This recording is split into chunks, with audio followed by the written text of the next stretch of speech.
Welcome to Sales Family. Today topic Productive Sales Call Definition. Productive Sales Call ante enti, dani definition enti. How to make a productive call. ఒక పరిపూర్ణమైన productive call ని ఎలా చేయగలము. మనము చూసినట్టయితే proper గా మనం ప్రొడక్టివ్ కాల్ చేసినట్టయితే మన మార్కెట్ లో ప్రొడక్టివిటీ పెరిగి మన యొక్క కంపెనీ ఆర్డర్స్ పెరగడానికి ఆస్కారం ఉంటుంది. ఒక ప్రాపర్ ప్రొడక్టివ్ కాల్ చేయడానికి మనకు 7 స్టెప్స్ ఇక్కడ నేను బోర్డు మీద రాయడం జరిగింది. ఫస్ట్ వచ్చేసి observation, second salutation, third stock checking, fourth opening call, fifth objection handling, sixth order taking, seventh మర్చెంటైజింగ్.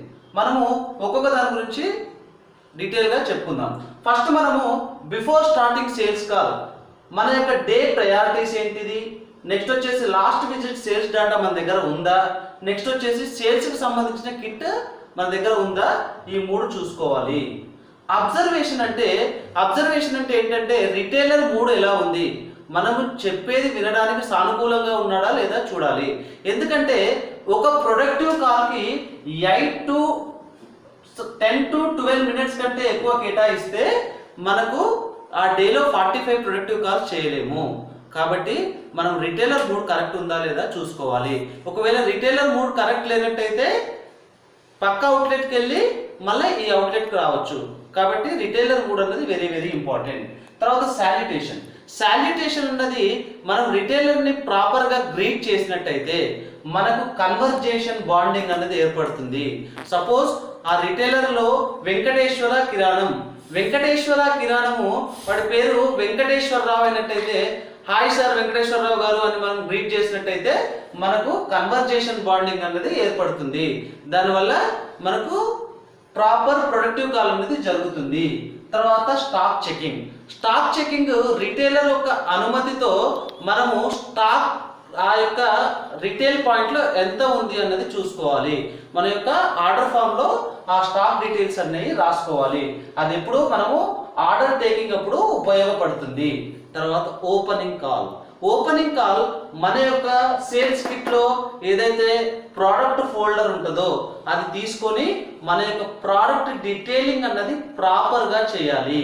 మన యొక్క ప్రోడక్ట్ లో ఉన్న అడ్వాంటేజెస్ ఏంటిది, మన యొక్క ప్రోడక్ట్ స్కీమ్స్ ఏంటిది, మనము రిటైలర్కి ఎటువంటి బెనిఫిట్స్ ఇస్తున్నాము, మన కంపెనీ ఎటువంటి సపోర్ట్స్ చేస్తుంది సేల్స్ డెవలప్ చేయడానికి, ఇవన్నీ ప్రాపర్గా కాల్లో మనము ఎక్స్ప్లెయిన్ చేయాలి.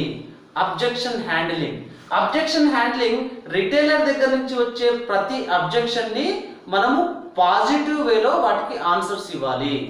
మనము రిటైలర్ దగ్గర మిగతా రిటైలర్కి సంబంధించిన విషయాలు ఎటువంటివి మాట్లాడరాదు, అతని రిటైల్కి సంబంధించిన విషయాలే మాట్లాడాలి. సపోజ్ ఉదాహరణకు ఆ రిటైల్ షాప్ లో ఎక్స్పైరీ స్టాక్ ఉంది, వెంటనే మనము ఆ యొక్క ఎక్స్పైరీ స్టాక్స్ క్లియర్ చేసి ఫ్రెష్ స్టాక్ ఇచ్చినట్టయితే రిటైలర్కి కాన్ఫిడెన్స్ లెవెల్స్ పెరుగుతాయి. కాబట్టి అబ్జెక్షన్ ని ప్రాపర్ గా హ్యాండిల్ చేయాలి. నెక్స్ట్ వచ్చేసి ఆర్డర్ టేకింగ్ అప్పుడు మనం లాస్ట్ విజిట్ సేల్స్ డాటా మన దగ్గర ఉన్నట్టయితే మనం లాస్ట్ విజిట్ లో ఆ యొక్క షాప్ లో ఎన్ని పీసెస్ మన ఓపెనింగ్ స్టాక్ ఉండే, తర్వాత ఇప్పుడు మనం స్టాక్ చెక్ చేసినప్పుడు ఎంత స్టాక్ ఆ రిటైల్ పాయింట్ లో అవైలబుల్ ఉంది అది చూసుకున్నట్టయితే మనము రిటైలర్ కి మనమే ఆర్డర్ ని సజెస్ట్ చేయొచ్చు. ఎలా అంటే ఉదాహరణకు సార్ నెక్స్ట్ లాస్ట్ విజిట్ లో మీ షాప్ లో 12 పీసులు ఉండేటివి, ఇప్పుడు ఓన్లీ 2 పీసులు ఉన్నాయి, అంటే 10 పీసులు సోల్డ్ అవుట్ అయినది. కాబట్టి నేను మళ్ళా 12 పీసులు నేను ఆర్డర్ ప్లేస్ చేస్తాను అని మనం ప్రాపర్ వేలో ఆర్డర్ను సజెస్ట్ చేయొచ్చు రిటైలర్కి. ఇలా మనం ప్రాపర్గా సజెస్ట్ చేసినట్టయితే రిటైలర్ కూడా ఈజీగా కన్విన్స్ అవుతాడు. నెక్స్ట్ వచ్చేసి లాస్ట్ పాయింట్ మర్చెంటైజింగ్ అన్నది వెరీ వెరీ ఇంపార్టెంట్. మర్చెంటైజింగ్ లో 3 సబ్జెక్ట్స్ ఉంటాయి. ఇది ఒకటి వచ్చేసి ఫిఫో మెయింటైన్ అవుతుందా లేదా, మన షాప్ లో ఉన్న stock first in first out, అంటే ఏదైతే ఫస్ట్ మనం మ్యానుఫ్యాక్చరింగ్ అయిందో అది ఫస్ట్ కన్జ్యూమర్ కి చేరాలి. ఫిఫో మెయింటైన్ అవుతుందా లేదా చూసుకోవాలి. తర్వాత కాంపిటీటర్ పక్కన మన ప్రోడక్ట్ అవైలబిలిటీ ఉందా, మన కేటగిరీలో అవైలబిలిటీ ఉందా లేదా కూడా వెరీ వెరీ ఇంపార్టెంట్. మరొకటి ఏంటంటే ఐ లెవెల్లో మన ప్రోడక్ట్ అవైలబిలిటీ ఉందా, ఐ క్యాచింగ్ లెవెల్లో మన ప్రోడక్ట్ అవైలబిలిటీ ఉండేటట్టు చూసుకోవాలి. పిఓపి మెటీరియల్ని ప్రాపర్గా యూజ్ చేయాలి. పిఓపి మెటీరియల్ అంటే point of purchase. Point of పర్చేస్ని పోస్టర్స్ అని కూడా అంటారు. మనము పాయింట్ ఆఫ్ పర్చేస్ని సైలెంట్ సేల్స్మెన్ కూడా అంటాము. మనము ఒకసారి వీక్లో వన్స్ సేల్ చేసి వెళ్ళిపోతాము.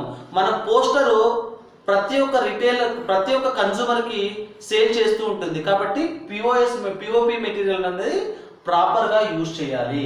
ఈ యొక్క 7 స్టెప్స్ను కరెక్ట్గా ఫాలో అయినట్టయితే మన యొక్క ప్రొడక్టివిటీ పెరిగి మన కంపెనీ యొక్క సేల్స్ పెరిగే అవకాశాలు ఎక్కువగా ఉంటాయి.